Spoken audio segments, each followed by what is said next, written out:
பேரை மாற்றிட்டேன். நான் என்ன கேட்குறேன், இந்த 5 வருஷத்தில் 4.25 வருஷத்தில் எந்த திட்டத்துக்கு காந்தி பேரை வச்சுக்கிங்க? காந்தி மேலே இவ்வளோ பாசங்கிறதுல உங்களுக்கு காந்தினா அப்படியே பொங்கி எழுதுறீங்க. உங்கள் எம்பி 39 எம்பி அப்படியே பார்லிமெண்ட்ரி நடுங்க வச்சாங்கல்ல, கதற விட்டாங்கல்ல, செதற விட்டாங்கன்னு சொல்கிறீங்கல்ல. நீங்கள் என்ன பண்ணீங்க சொல்லுங்கள்? இந்த 4.5 வருஷத்தில் உங்கள் ஒப்பம் பேரை தவிர, பெரியார் பேரை தவிர எந்த பொது திட்டத்துக்கு நீங்கள் காந்தி பேரை வச்சு சொல்லுங்கள்? ஒரு திட்டம் சொல்லுங்கள் பார்க்கலாம். கிடையவே. அப்போ உனக்கு திடீர்னு என்ன காந்தி மேலே பட்டுதல்? இந்த 4.5 வருஷத்தில் முதல்வர் மு க ஸ்டாலின் அவர்கள் என்னைக்கு ராஜ்கோட்டு போயிட்டு காந்தி சமாதிக்கு மரியாதை செலுத்தினாங்க? ஒரே ஒரு நாள் சொல்லுங்க. இங்கேயே உட்காந்துக்கிட்டு படத்துக்கு மலர் தூவி மாலை போட்டு போயிடுவேன். என்ன டெல்லி போயிருக்கிறியா? டெல்லிக்கு போவீங்க கூட்டணி பேசுவதற்காக, பாஜகவை எதிர்த்து பேசுறதுக்காக, ஒரு கூட்டணி சேர்ப்பதற்காக போவீங்களே தவிர ராஜ்கோட்டுக்கு போய் மலர் மலை வச்சு நீங்க பார்த்துருக்கீங்களா? கிடையாது. அப்போ நீங்கள் உங்களுக்கு திடீர்னு எப்படி காந்தி மேலே உங்களுக்கு பட்டுதல் வருது? ஒன்றும் புரியலையே.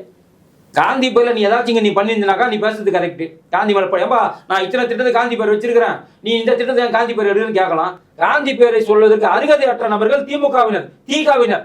ஏன்னு கேட்டாக்கா, காந்தி சுதந்திரம் வாங்கி கொடுத்த பிறகு அந்த சுதந்திரம் எனக்கு வேண்டாம் என்று சொன்னவர் பெரியார்.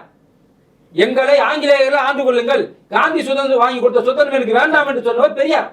அப்ப காந்தியை வேண்டாம்னு சொல்லிட்டு பெரியார் வந்து நீங்க மட்டும் காந்தியோட பட்டுதலா பேசினா என்ன அர்த்தம்? அப்போ முன்னுக்கு முரணா இல்லையா? இதெல்லாம் கேவலமா இல்ல? இதெல்லாம் சந்தர்ப்பவாத அரசியல், அசிங்கமான அரசியல். அப்போ உங்களை அரசியல் செய்ய வேண்டும் என்பதற்காக மக்களுக்கு கிடைக்கக்கூடிய நல்ல திட்டத்தை மறைச்சிட்டு காந்தியை மட்டும் நீ அரசியல் பண்றீங்கன்னு சொன்னா இதான் நடக்கும்.